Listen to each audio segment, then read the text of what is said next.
Here's Friday, June 13th's racing recap at Dacotah Speedway, brought to you by Capital Trophy and BNSF. In the IMCA Sport Compact feature, pole sitter Nick West and Cody Stockson raced hard for the lead, racing side by side for several laps until Stockson took the lead on lap 3.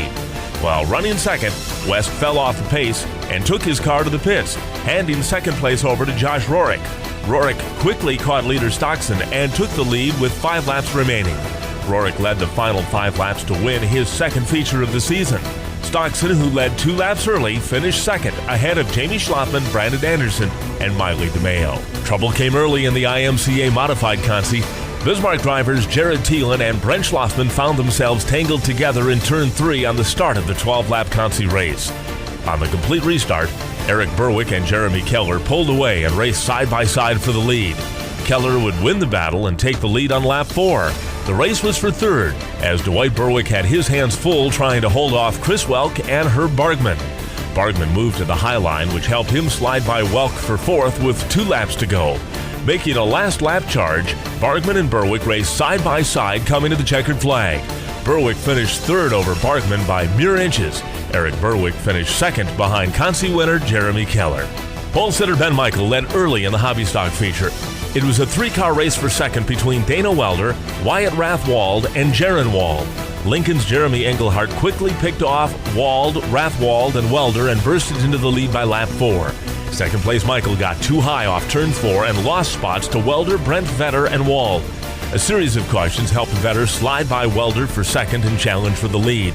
Vetter drove low under Engelhardt as the laps wound down, but Engelhardt's high line gave him the edge lap after lap. With 1 lap to go, Engelhardt and Vetter raced side by side down the backstretch. Vetter threw his car hard into turns 3 and 4, and coming to the Open Road Honda finish line, Vetter just narrowly edged Engelhardt for the feature win.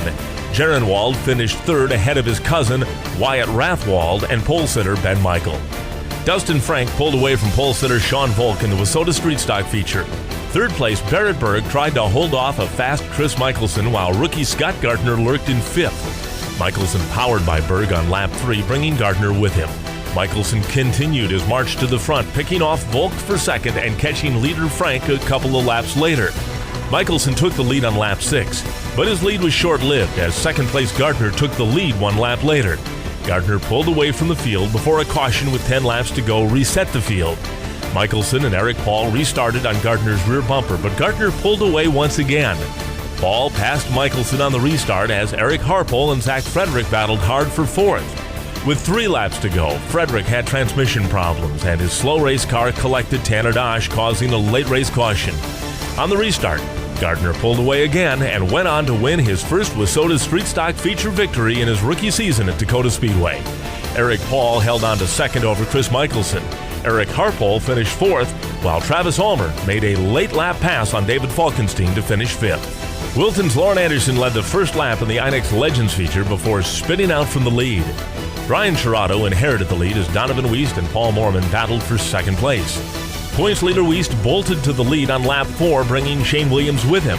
An early caution regrouped the field, and on the restart, Williams and young Troy Hoff were all over Wiest's rear bumper. Williams and Hoff battled side by side for second, but with 5 laps to go, Hoff slid by for second place. Hoff quickly caught leader Wiest and started challenging to his outside when the final caution of the feature reset the field with 3 laps to go. On the restart, Williams and Hoff blew by leader Donovan Wiest. Williams and Hoff raced side by side for the feature win. Coming to the Tires Plus checkered flag, Hoff drove low in turns 3 and 4 and edged Williams to the finish line for his first feature victory of the year. Donovan Wiest, who led the most laps during the feature, finished third ahead of Brian Chirato and Ivan Saylor. The IMCA Modified feature ended the night. Brian Swenson rocketed to the front while Drew Christensen and Jeff Taylor battled for second.